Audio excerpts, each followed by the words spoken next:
It started with a letter addressed to a dead man, and ended with a federal cover-up, a fire, and a tape that could ruin lives. Alright, so here's something that happened last year. And yeah, I still think about it every time I check my mail. I swear this is 100% true. Or at least as true as my memory lets it be. At first, it didn't seem like anything big. Just one of those small, weird moments you kinda shrug off. But if I hadn't opened that envelope, man, I don't even know. It was a regular Tuesday. I'd just gotten home from work. I do HVAC, if that matters.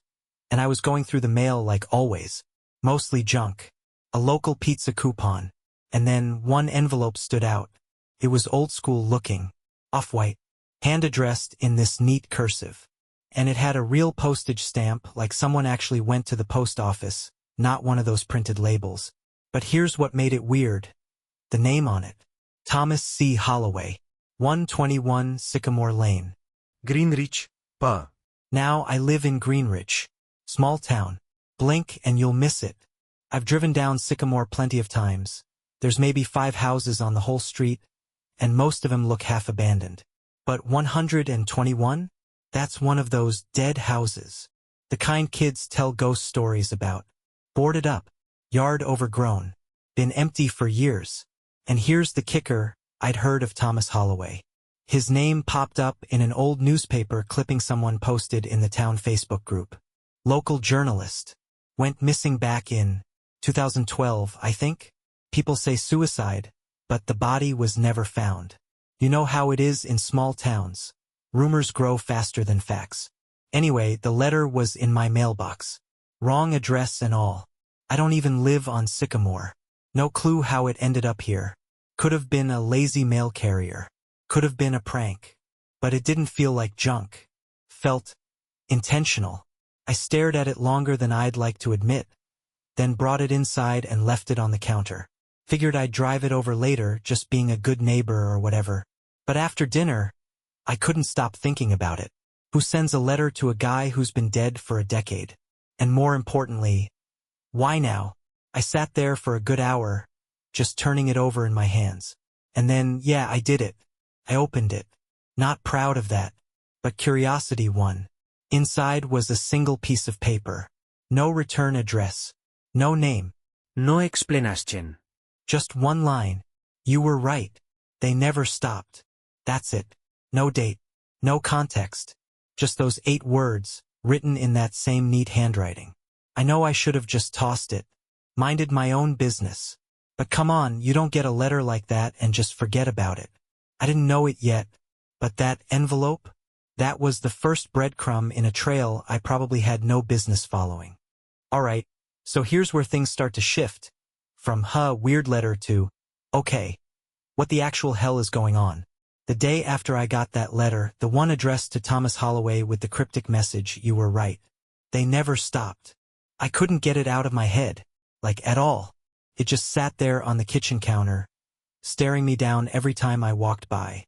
I don't know if it was guilt for opening someone else's mail, or just plain nosiness, but around 5 p.m., I grabbed my keys, the letter, and figured, what the hell? I'd drive it over to 121 Sycamore Lane. Wasn't expecting much. Just wanted to see the place. Maybe drop it in the mailbox. Like a peace offering to the ghost of Thomas Holloway or whatever. Now, quick sidebar. Sycamore Lane isn't some creepy forest road. It's just a dead-end street behind the high school. 5 houses total. And the last one, number 121, sits a bit back. Almost hidden behind these wild hedges and a crooked old mailbox that looks like it's barely hanging on. Only, it wasn't overgrown anymore. That was the first weird thing. Last time I passed by, probably a year ago, the place looked like it belonged on a horror movie set. Roof sagging, vines crawling up the siding. That definitely full of raccoons vibe. But now, the grass had been cut, the hedges trimmed, the mailbox straightened, freshly painted even. Not pristine, but someone had clearly been taking care of it. I got out of the car and stood at the edge of the driveway, just staring, trying to figure out if someone had moved in. But there were no curtains, no lights, no car. The windows were dusty. Everything about it felt off. It was that weird mix of decay and care. Like someone wanted it to look abandoned, but not empty. I walked up to the front porch.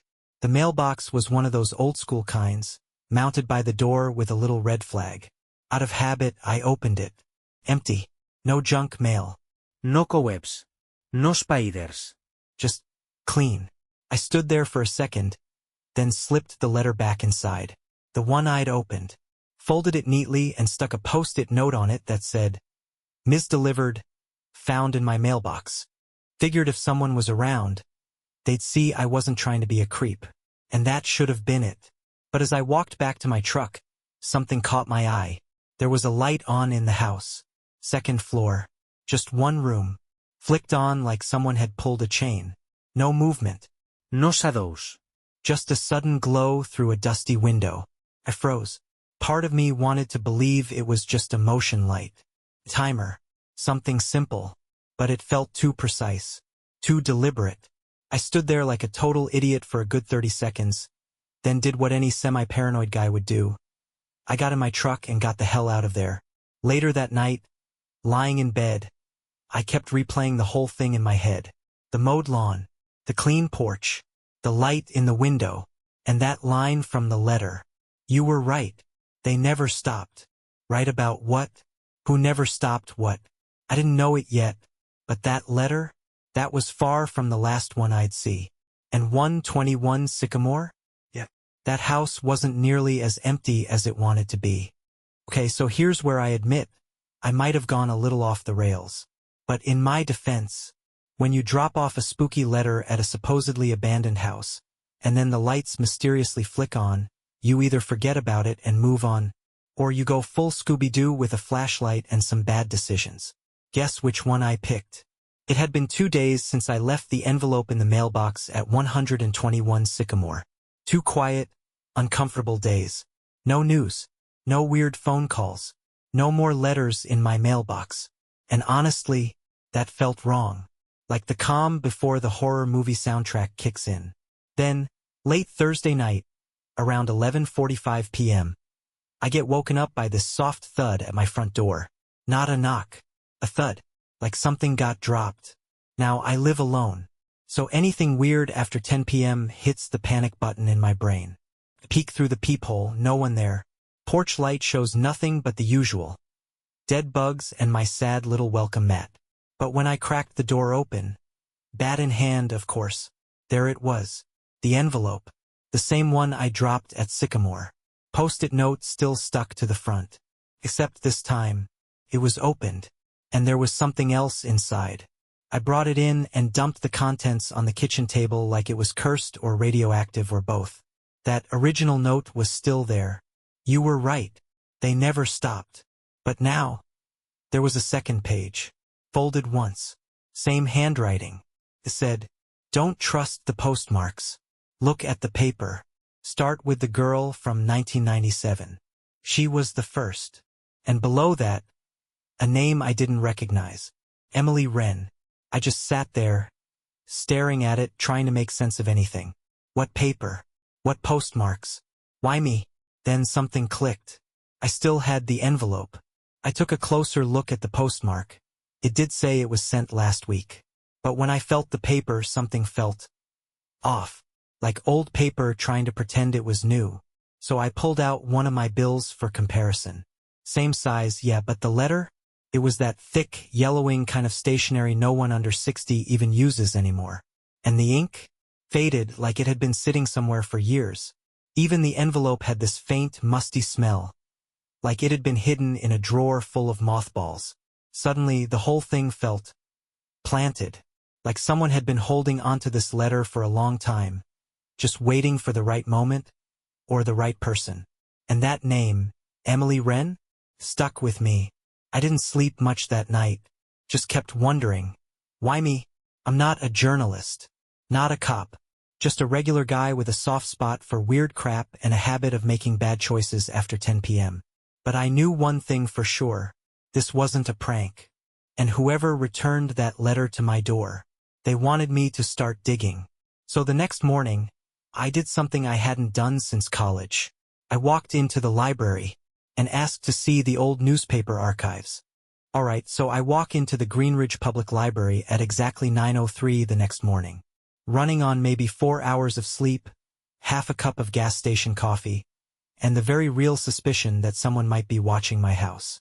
Now, small-town libraries have this weird, cozy but creepy energy.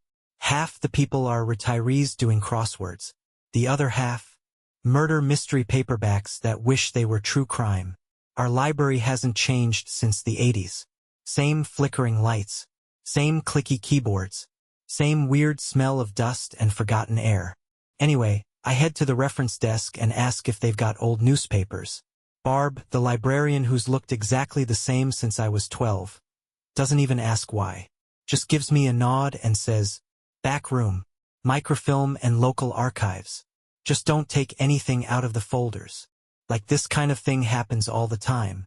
So I head to the back, get myself set up, and start digging through old issues of the Greenridge Herald. I'm looking for anything with the name Emily Wren. Didn't take long. Front page. August 18, 1997. Local teen disappears on walk home, foul play suspected. Emily Wren, age 17. Vanished after leaving her part-time job at Clover's Market, just after 9 p.m. Last seen walking along Maple Street, just 3 blocks from Sycamore Lane, by the way. Now the article had all the usual stuff. Family devastated. Police searching. The whole script. But a few details stuck out. Her purse was found in a ditch, untouched. No signs of a struggle. And she'd called her mom from the store phone to say she was going to talk to someone before coming home. That part? In quotes. 2 weeks later, a follow-up article said the search party came up empty. And after that, nothing. No body. No arrest. No resolution. It was like she just vanished. But the weirdest part? Atini Editorial. Page 6. Written by, get this, Thomas Holloway. Yeah. That Thomas Holloway. He wrote, there's more to this story than the police are saying. The timeline doesn't add up. Someone out there knows what happened to Emily Wren. And I intend to find out who. That was it. Not even a full article. No follow-up. No conclusion. Just that. And suddenly it all made sense. That line from the second letter? Start with the girl from 1997. She was the first. First of what? That's when I decided to do something dumb. Again. I figured, if anyone in town remembered anything about Emily, it'd be the old folks. The ones who know exactly which skeletons are buried where. So I head to Dot's Diner. Local breakfast joint. Every morning it's basically a retirement coven. Gossiping over eggs and bottomless coffee. I casually bring up Emily's name in conversation. Just chatting with one of the regulars. And let me tell you, the mood shifted fast. The woman I'm talking to, sweet old thing named Edna, stops mid-chew, looks me dead in the eye and says, now why on earth are you bringing up that poor girl? I say I'm curious. Doing research. Maybe writing something. Total lie. She leans in and whispers. People didn't like the questions Thomas was asking back then. And when he went missing, no one was all that surprised. Some things in this town stay buried for a reason, honey. Best not to go digging. And just like that, she goes right back to her eggs. Like we hadn't just brushed up against a conspiracy. But here's the thing. I'm not great at taking good advice. Especially not when someone tells me not to look deeper. Because if Emily was the first, then who came next? Okay, remember how everyone in town says Thomas Holloway, journalist, mystery man, wrong letter recipient, offed himself back in 2012? Yeah, well, turns out, not so fast. After that conversation with Edna at Dot's Diner, aka Gossip Ground Zero, I couldn't stop thinking about what she said. People didn't like the questions Thomas was asking. And when he went missing, no one was all that surprised. Missing, not died. Subtle difference. But in a place like Greenridge, wording matters. When people start dancing around the truth like that, it usually means there's something real ugly underneath. So later that afternoon I pulled a favor. Buddy of mine works at the courthouse, filing records. We've played fantasy football together for years, and he still owes me $40, so I figured, hey, least he can do is point me in the right direction. I asked for any documentation on Thomas C. Holloway's death. Coroner's report. Death certificate. Anything. He gave me this weird look like I just asked for nuclear codes, then said, "There's no official death certificate." I blinked. "What do you mean?" "I mean, there's a file, but it's not complete. Just says presumed deceased. Case was closed after 6 months. No body, no confirmed cause. Just a handwritten suicide note and a bloodied garage floor. You ever feel your stomach drop out like an elevator cable snapped? Here's what I found out from the file. The garage at 121 Sycamore had a significant amount of blood. Enough that police assumed a fatal wound. The note? Typed, not signed. A utility knife was found nearby, but no fingerprints. No neighbors heard or saw anything. At least that's what they told the cops. And again, no body. None. Nada. They never found him. Not then. Not ever. You're telling me a guy slits his wrists, that's what the report said, in his own garage, bleeds out enough to stain the concrete, and then just... what? Magically evaporates? Walks it off? Gets abducted by aliens with a grudge against investigative journalism? Yeah. No, it didn't add up. Unless it wasn't a suicide at all. I was just about to close the file when I noticed a little detail tucked in the bottom corner. Something I almost missed. A name. Deputy R. McAllister, first responder on the scene. That name rang a bell. Back when I was digging through the microfilm for Emily Wren, McAllister's name showed up a few times. He worked that case too. Always in the background. Never lead. Just present. Steady. Quiet. I asked my buddy what happened to him. Retired early, he said.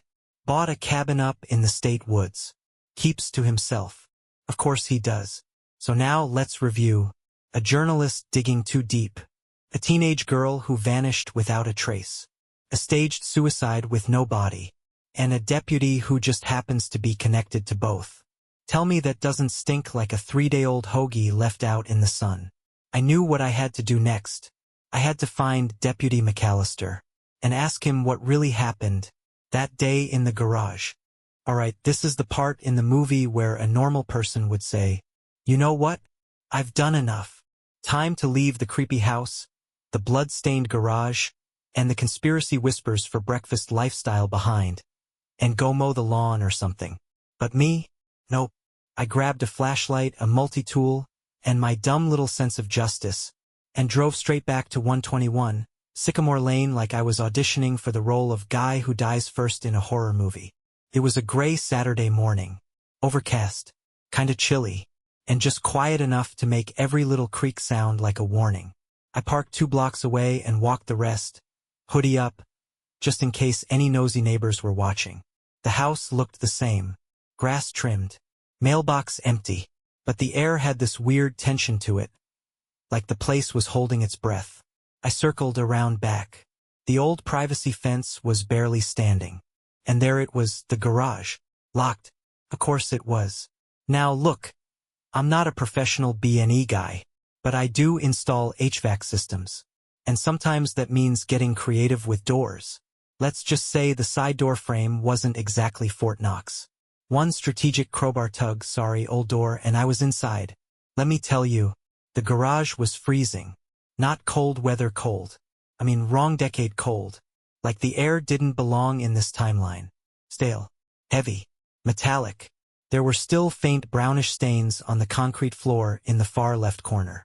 I knelt down, ran my fingers over it. Definitely not rust.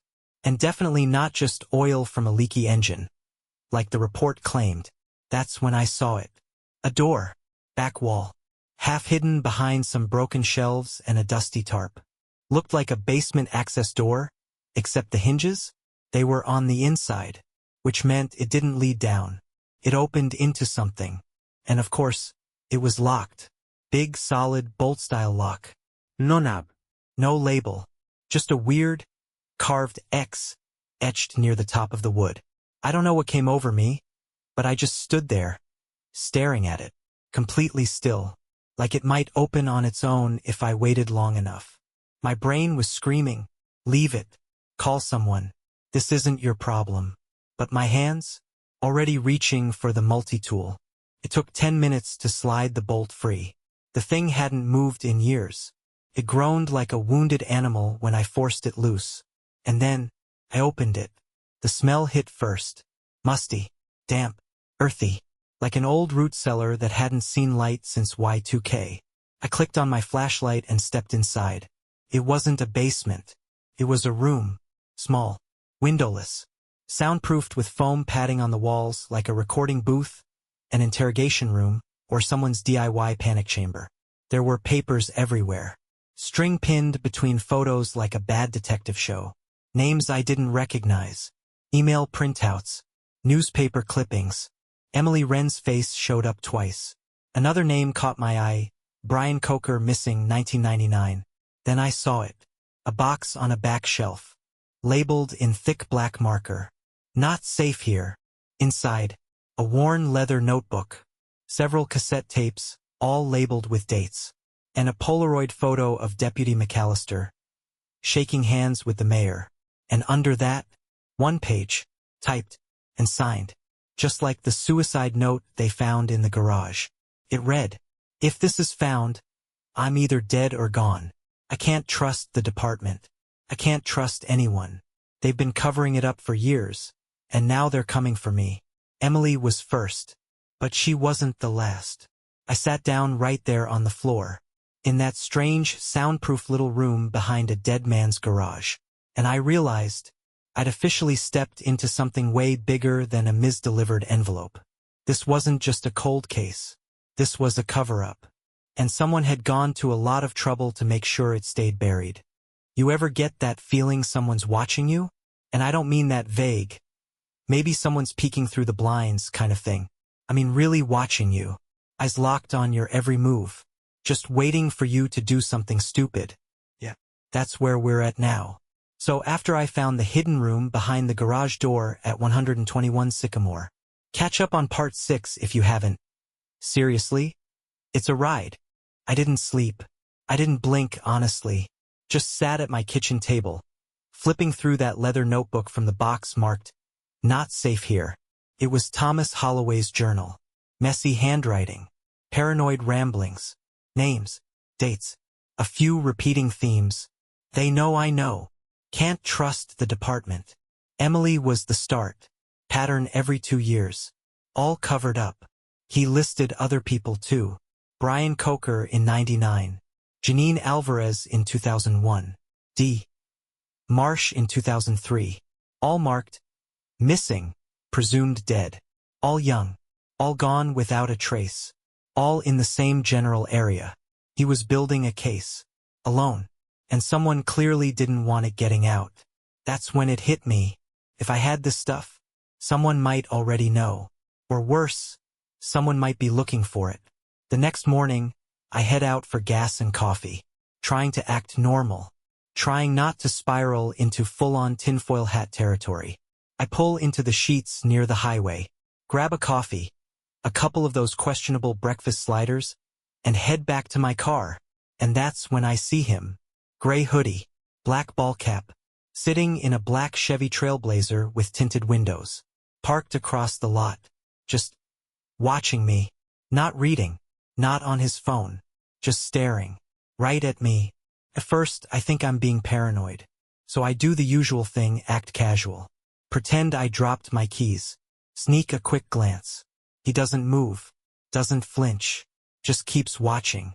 I get in my car and drive, take a weird route home, 2 extra turns, circle the block once, park behind the laundromat, look back, same Trailblazer, just creeping past the intersection. Doesn't stop, doesn't speed up, just exists in my general direction. I wait 10 minutes before heading home. No sign of him after that. But my brain, it's spinning faster than a ceiling fan in a Florida hurricane. Later that night, it happens again. I'm out back, letting my dog do her thing. Yes, I have a dog. No, she's not trained, but she tries. And I see him, figure across the street. Same hoodie. Zamahat. No car this time. Just standing there. I freeze. My dog, bless her useless instincts, is still sniffing a dandelion. I stepped toward the front of the house. Come around the hedges. Gone. Not I blinked and he vanished gone. 10 seconds passed. No footsteps. No car engine. Nothing. Just gone. At this point, I'm done pretending. I deadbolt every door. Shove a chair under the doorknob like it's college. Draw every curtain in the house. And just sit there in the dark, trying to figure out what the hell I've stumbled into. And that's when I remember something from Holloway's journal. Saw him again today. Gray hoodie. Just watches. Same face in 3 different places. He's not just one person. And I don't know what's worse, being watched by one guy in a hoodie, or the idea that there might be more than one. All playing the same part. All keeping tabs. At this point, I know 2 things for sure. 1, I'm being followed. And 2, I am definitely not supposed to have this notebook. Or the tapes, for that matter. Yeah, forgot to mention, I've still got all those cassette tapes from the hidden room. Haven't listened yet. No player. But you better believe I'm tracking one down. Because if Thomas Holloway recorded what I think he recorded, that might be the key to unlocking everything. Okay, so remember how I said I deadbolt everything? Shoved a chair under the doorknob like some kind of nervous raccoon who watches too many true crime documentaries? Yeah. Well, that didn't matter. Not even a little. Because the second letter? It didn't come through the mail. Wasn't left on the porch. Wasn't slipped under the door. It was inside my house. Neatly placed. Right there. On my kitchen table. And I swear to you, I had locked everything. I live alone. No spare key under the mat. Windows latched shut. I'm paranoid about squirrels getting in. Long story. Don't ask. So either I'm losing my mind, or someone wanted me to know they could waltz into my house whenever they damn well pleased. Same envelope as before. Same off-white paper. Same neat handwriting. No return address. No stamp. But this time, it was addressed to me. Michael. First time my name had ever been on one. Inside was a single piece of paper. Folded once. This one didn't play games. You open the door. Now finish it. Stop looking for Thomas. Start listening. That was it. And taped to the bottom? A tiny cassette adapter. Like the kind you'd plug into an old car stereo. Black. Dusty. That little plastic gear poking out the side. Hadn't seen one of those since high school. Whoever left it, they knew I had the tapes. And they knew I hadn't listened yet. This was a not-so-subtle nudge to start. So, naturally, I did what any rational adult would do. I panic-bought a second-hand cassette player off Facebook Marketplace from a guy named DennyCool69. Smelled vaguely like cat pee. But it worked. I tested it with one of the blank tapes I had lying around. Don't ask why. I'm basically a hoarder when it comes to junk tech. And sure enough, rewind, fast forward, play. Solid. That night, I poured myself a stiff drink, locked the door, sat on the living room floor with a pile of not at all creepy tapes from Holloway's secret garage room, and hit play on the first one labeled June 2nd, 2012. Here's what I heard. If you're hearing this, it means they got me. Or I ran. I don't know anymore. I've lost track of who I can trust. McAllister's in on it. So is Parks. And maybe Keller. I don't even think Emily was the first. I think they tested something before her. Something darker.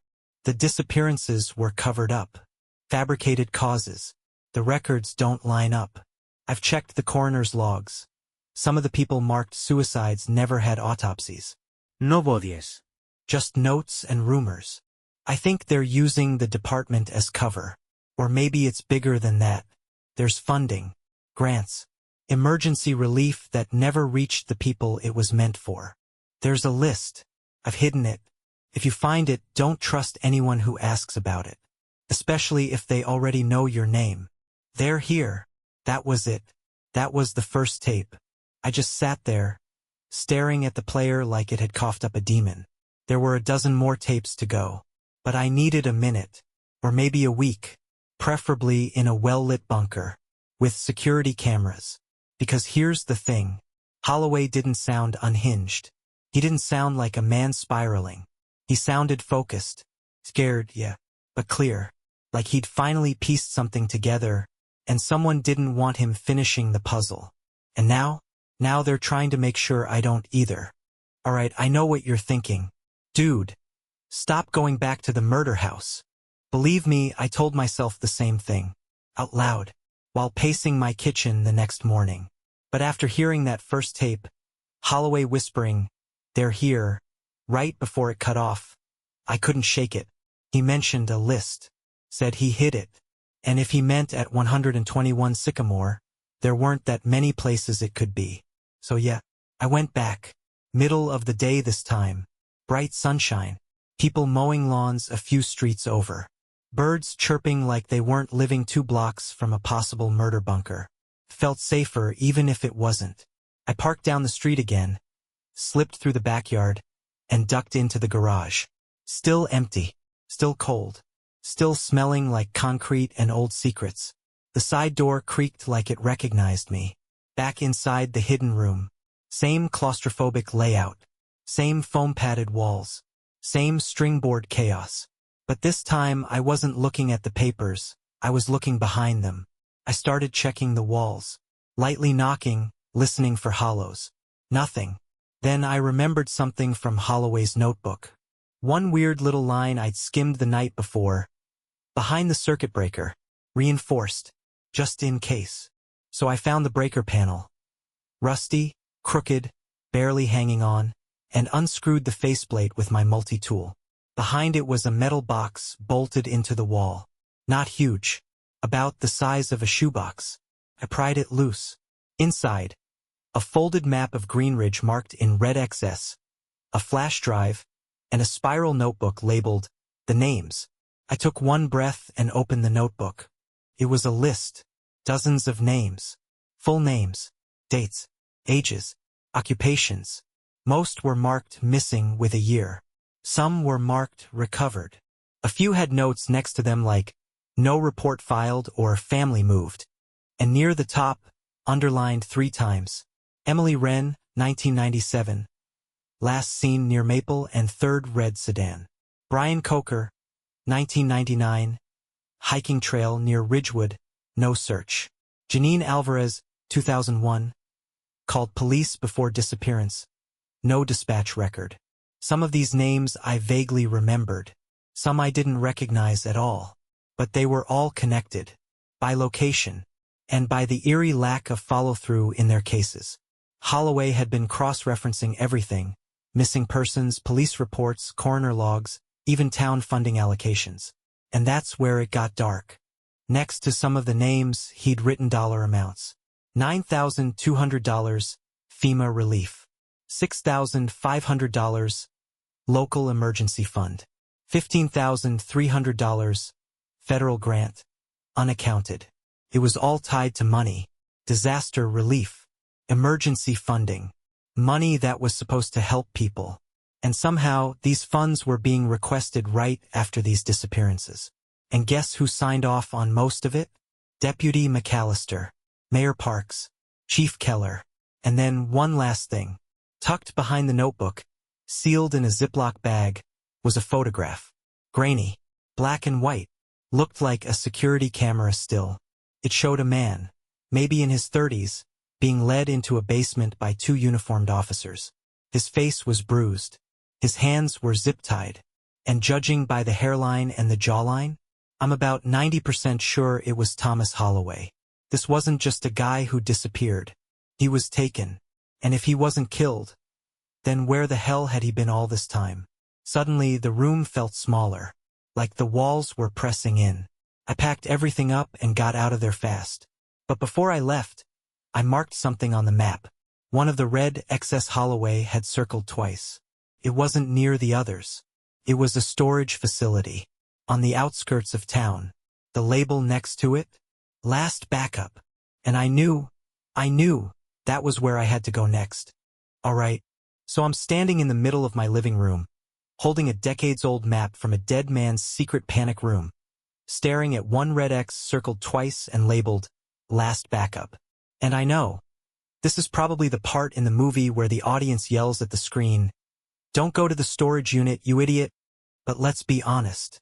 I'd already opened the haunted mailbox, broken into an abandoned house, twice, got followed by a hoodie-wearing creeper, and started casually unraveling a 10-year-old conspiracy involving missing people and stolen federal funds. Subtlety left the chat 6 chapters ago. So yeah, I went to the storage unit. It was one of those places on the edge of town, near the railroad tracks. Rows and rows of rust-colored garage doors with peeling numbers and that faint smell of wet cardboard and regret. No security gate. Just a sleepy-looking guy in a golf cart who barely looked up from his Sudoku book when I asked about Unit 119. I gave him a fake name, told him I was helping a friend clean it out. He nodded, muttered something about people always forgetting their keys, and handed me the master override. Unit 119 was all the way in the back, hidden behind a van that looked like it hadn't moved since the Bush administration. I unlocked the latch, rolled up the door, and, at first glance, just boxes, stacks of them. No creepy mannequins. No bloodstains. No stringboard conspiracy wall, just old bankers' boxes neatly labeled. But then I saw the label on the first one. Ren Marsh, 9703. Same names from the notebook. Same date range. This was his archive. Most of the boxes were filled with manila folders, photos, printed emails, copies of police reports, all color-coded and tagged. The kind of obsessive record-keeping you only see from someone who knows the system is actively trying to erase the truth. And then I found it. A battered black composition notebook tucked into a padded envelope marked simply, Tease, private, don't publish. I hesitated, just stared at it for a full minute. Then I opened it. It wasn't full of names or clues or maps. It was a diary. Not the professional kind. Not notes for an article. Just Thomas Holloway, writing to himself. Some entries were angry rants. Some were philosophical. Some were heartbreaking. I'm gonna share a few pieces here because they stuck with me. March 14th. I used to believe the truth mattered. I don't anymore. Now I just want someone to remember that these people existed. That they mattered. That they didn't just vanish because no one cared. They vanished because someone wanted them gone. April 2nd. I think McAllister was my friend once. Maybe still is. But he's in too deep, and I can't tell if he's helping me or just watching me. Either way, I can't trust him. May 8th. I gave Anna a copy of the list. She cried. Told me to stop. But she's the only one I trust now. If anything happens to me, maybe she'll know what to do. Anna. That name jumped off the page. I'd seen it before. She was listed as Thomas's emergency contact in the police file. Anna Holloway, his sister. And I realized something. This whole time I thought I'd found the letter by accident. But what if I didn't? What if it was planted in my mailbox? By someone who knew I'd follow the thread? What if Anna had been watching this whole time? At the very back of the unit there was an old suitcase. Hardshell. Locked with one of those 3-digit combos. I tried a few dumb guesses. 000 911 123. No luck. Then I remembered one of the diary entries. His birthday, June 12, 1979. I tried 612. Click. Inside, cassette tapes. More than I'd found in the basement. Some labeled with names. Some just marked with dates. And just one with a label that read, Confession. And that's when it hit me.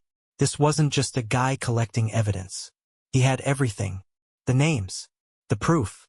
The person behind it all. And he'd recorded them. I tucked the tape in my pocket and backed out of the unit slowly, like I was handling a bomb. Because if the person on that tape was who I thought it might be, this whole thing was about to blow wide open. Okay, so at this point I had a hidden panic room, a conspiracy notebook, a cassette labeled Confession, and a strong suspicion that Thomas Holloway didn't just disappear, he got disappeared. And one name kept popping up like a bad penny, Deputy Ray McAllister. Now, I wasn't sure where McAllister stood. Thomas's diary made him sound torn, part friend, part informant, maybe even part accomplice. But if anyone knew what really happened the night Thomas died, it was Ray. So I found him, took some digging, but I tracked him down to a cabin up near Mill Ridge Lake. Small, quiet, Remote. The kind of place you go when you want to fish, chop wood, or avoid awkward conversations about missing people and falsified police reports. I didn't call. Didn't text. I just showed up on a foggy Tuesday morning with a thermos of coffee and a cassette tape in my coat pocket. His truck was parked out front. Beat-up Chevy. Mud-caked tires. Smoke coming from the chimney. Dog barking somewhere behind the house. He was home. I knocked. No answer. Knocked again. Louder. Finally, the door creaked open, and there he was. Ray McAllister. Mid-60s. Grayer than the last photo I'd found. Still broad-shouldered. Still had that old cop posture. Like he was ready to yank someone off a bar stool if things got rowdy. He looked at me for a long second, then said, "You're the one snooping around Sycamore." I nodded. "Name's Mike. I found something of Thomas's." Long pause. Then he opened the door wider. "Come in." His cabin was old school, wood-paneled walls, a stone fireplace, and a taxidermy owl giving me the stink eye from above the mantel. He poured us both coffee like we were catching up after a fishing trip, not circling a decade-old cold case. We sat. I put the cassette on the table. "You know what this is?" I asked. He stared at it for a few seconds, then nodded. "If it's what I think it is, yeah." Ido. "So why didn't you do anything?" He looked tired. Real tired. Because by the time I realized how deep it went, it was too late. Thomas was gone. The people involved, they weren't just local. It wasn't just about Greenridge. "So you covered it up?" "No," he said, firm. I shut up. "That's not the same." I asked him about Emily Wren, about the money, about the other names in the notebook. He didn't deny a single thing. Then I asked him the big one. "Did you help them disappear Thomas?" He met my eyes. No. "But I let it happen. I thought if I stayed close I could keep him safe. I was wrong." Then he told me something I hadn't heard anywhere else. The night Thomas vanished, he wasn't alone. Someone tipped him off. Told him there was a folder of proof waiting for him at the department. Ray tried to stop him. Told him not to go. But Thomas didn't listen. He went in late. After hours. And that was the last time anyone saw him. Ray found the garage scene the next morning. The blood. The note. But no body. He knew it was staged. "I told them it didn't add up," he said. "They told me to drop it. So I retired early. Took the pension. Kept my mouth shut. But I kept records too. Just in case." Then he nodded toward a filing cabinet in the corner. "You're not the only one who's been keeping tabs, Mike." I opened it. Inside were copies of Thomas's files. Backups. Surveillance photo. Internal memos from the mayor's office about emergency allocations tied to missing person cases. And tucked in the back, a name I hadn't seen before. Gregory P. Harlan, Federal Liaison, DHS. The Department of Homeland Security. That's when the picture got bigger. This wasn't just a corrupt town. It was federal money. And someone up the chain was laundering it through tragedies that were manufactured. McAllister leaned forward. "That tape you have? If it's what I think. It's not just Holloway's words. It's a recorded conversation. Between him and Harlan. The night he disappeared. I asked him what I should do with it. He shook his head. "That's up to you now. Just know, once that tape's out, they'll know exactly who you are. If they don't already." I left the cabin feeling like I just lit a fuse on a powder keg. I had the proof. I had the names. And I had the confession. But I also had something else now. A target on my back. There's something surreal about watching a house burn down. Especially when you broke into its hidden panic room just a few days before. It's not like in the movies. There's no dramatic slow motion. No violins playing while someone walks away in sunglasses. Nah, it's violent. Fast. Bright like the sun. Loud like the end of the world. And it smells like plastic, wet wood, and gasoline. It happened 2 nights after I visited McAllister. I was up late again, half listening to one of Holloway's tapes, half talking myself out of emailing everything to the press. I had it all now. The notebook. The flash drive. The confession tape. Even McAllister's records from the cabin. And that's when I got the text. No number. No name. Just one message. You're not the only one with a key. 30 minutes later, I heard the sirens. I threw on a hoodie and drove like a maniac to 121 Sycamore. And sure enough, half the block was lit up red and blue. Smoke was pouring into the night sky. The house was fully engulfed. Firefighters already knew it was a lost cause. They were just trying to keep it from spreading. I stood there, across the street, behind a line of curious neighbors, watching the place where everything started go up in flames like someone wanted to erase it from existence. I saw the garage collapse first. That old side door twisted and buckled inward. The secret room behind it? Gone. The papers. The string board. The evidence I hadn't copied yet. Someone had beat me to the punch. I stayed just long enough to see the roof give in, then slipped away before anyone could recognize me. I went home, locked the doors, and paced for hours, trying to figure out who knew what. Here's what I think happened. Whoever was behind this, Harlan, maybe someone even higher up, knew about Thomas's backups. Maybe they'd been looking for them the whole time. Maybe they'd been watching me. The letter on my kitchen table. The cassette adapter. The text message. Those were warning shots. But this was the cleanup. Classic scorched earth. Burn the scene. Bury the secrets. Leave nothing behind. Except this time, they were too late. Because I still had the tape. The next morning, there was a knock at my door. Not a stranger. Not the guy in the hoodie. It was Anna Holloway, Thomas's sister. She didn't introduce herself. Didn't ask to come in. She just looked me in the eye and said, "I saw the fire. Do you still have it?" I nodded. She let out a breath like she'd been holding it for 10 years. Then she said something that still gives me chills. "That tape. It's not just a confession. It's a recording of a murder. Okay, this is the one. The post I've been building toward since the wrong damn letter showed up in my mailbox. The tape labeled confession. But before we get to that, let me set the scene because nothing about this moment felt casual. I wasn't sitting around in sweatpants, sipping coffee, casually pressing play on a little plastic rectangle. I was in Anna Holloway's living room, curtains drawn, lights off, cassette player sitting between us like a live grenade. She hadn't said much since showing up at my door, just that she already knew about the storage unit.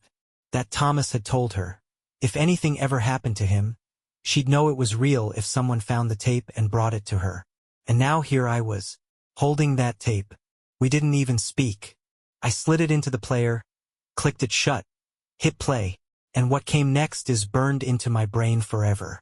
Click. We're Thomas Holloway. You said we could talk off the record. Unknown mail. It is off the record. That's why we're here, isn't it, Thomas? You've been moving money, federal money, through our town for years. Disappearances, fake emergency filings. I have the documents. You're laundering through tragedy, through people. Unknown mail. Be very careful what you accuse me of, Thomas. Emily Wren was the start. But Brian Coker, Janine Alvarez, they weren't random. You chose them. Each disappearance followed a grant filing. Unknown mail. You think you're the first to dig this up? You think the others just gave up? Thomas? They're dead. Long pause. Unknown mail. You're not leaving this room with that tape, Thomas. That's where you're wrong. It's already copied. Already sent. Unknown mail. Then you've just signed your own death certificate. Scrape of a chair. Sudden movement. A scuffle. Thomas shouting, "Hey!" Loud crack. Like a punch or a fall. Then silence. Unknown male breathing hard. You did this to yourself, Holloway. You were warned. Click. That was it. No screaming. No gunshot. Just the sickening finality of a man realizing too late that he'd cornered a monster without backup. Anna didn't cry.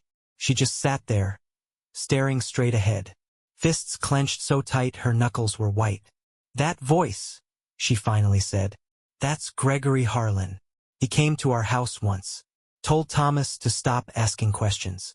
Said he was risking federal interference. I thought it was just a threat.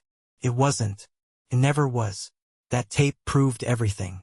Thomas had confronted Harlan. He had the documents, the names, the timeline, the motive, the money. And Harlan? He didn't just silence him. He killed him. And the tape caught it. Here's the worst part. I checked the timestamp on the cassette.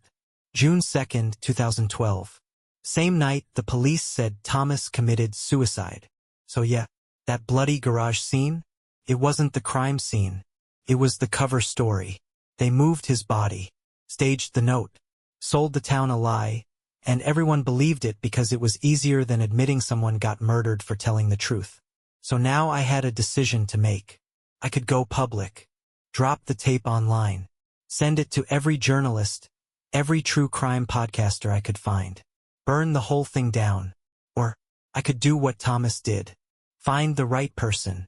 There's a moment right before you do something irreversible where everything goes dead quiet.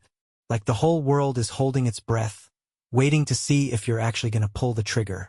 That was me, staring at my laptop, the confession tape, digitized and ready to go. One click and it'd be in inboxes across the country. One click and the story would finally matter. But something kept me frozen. Not fear, not even paranoia, just wait. Like I could feel the full pressure of everything Thomas had carried. The names, the threats, the risk. He thought the truth would protect him. Didn't. And I wasn't about to make the same mistake. So I didn't post the tape. Not online. Not to Twitter. Not even to Reddit, even though I seriously considered going full whistleblower in a throwaway account. Instead, I made a call. Not to the cops. Not to the press. I called Rachel Lynn. She's a freelance investigative reporter out of Pittsburgh, known for pissing off the right people and not backing down. I'd seen her name on bylines connected to water corruption in West Virginia, a sex abuse cover-up at a private school. The real stuff. I emailed her a redacted version of the notebook, asked for a callback if she was interested. She called me in 20 minutes. We met at a Waffle House halfway between Greenridge and Pittsburgh. Neutral ground. Decent bacon. Low risk of being followed. Plus, let's be honest, who's gonna start a federal cover-up in a Waffle House? She didn't blink when I told her everything. Didn't laugh when I slid the tape across the table. Didn't even act surprised when I mentioned the fire at 121 Sycamore. She just said, "You know they're going to come after me too, right?" I nodded. "That's why I'm not keeping anything." "Smart," she said. "Most people want credit. I just want it out." Over the next 3 weeks, Rachel dug like a woman possessed. She tracked down financial records that matched Thomas's notes, interviewed families of the missing, cross-referenced FEMA grants with incident reports that had mysteriously vanished from public records. She even got an anonymous source inside DHS to confirm Gregory Harlan's role in something called Disaster Management Resource Reallocation, which is the government's very clean way of saying fraud. She built the story Thomas Holloway died trying to write, and then she published it. Headline: Silenced in Greenridge. How a small-town reporter uncovered a federal cover-up and was erased. The story went viral. Within 48 hours, major outlets picked it up. By the end of the week, the DOJ had opened an investigation. Gregory Harlan? He resigned for personal reasons 2 days later. Disappeared completely the day after that. And no, they still haven't found him. But the pressure didn't let up. Multiple local officials were arrested. Emergency fund audits launched across 3 states. And most importantly, the families of the missing finally got names. Got closure. They held a memorial service for Thomas Holloway. A real one this time. His name. His photo.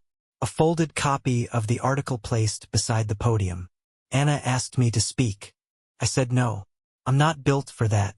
But I stood in the back. And I listened. And for the first time in months, I could breathe. Afterward, I went home. And for the first time since this all started, no strange cars parked across the street. No letters in the kitchen. No gray hoodies in the dark. Just silence. It's funny how fast life pretends to go back to normal. After the article dropped, after the hearings started, after the arrests were made, the town of Greenridge collectively decided it was time to move on. like we could just sweep 10 years of secrets under a freshly raked lawn. The mailbox at 121 Sycamore? Ripped out. The house, what was left of it, bulldozed. They're talking about turning the lot into a memorial garden. Thomas Holloway finally got his story told. And me? I got my quiet back. At least, I thought I did. 3 months went by. I kept a low profile. Deleted the burner accounts. Locked the tapes in a safety deposit box.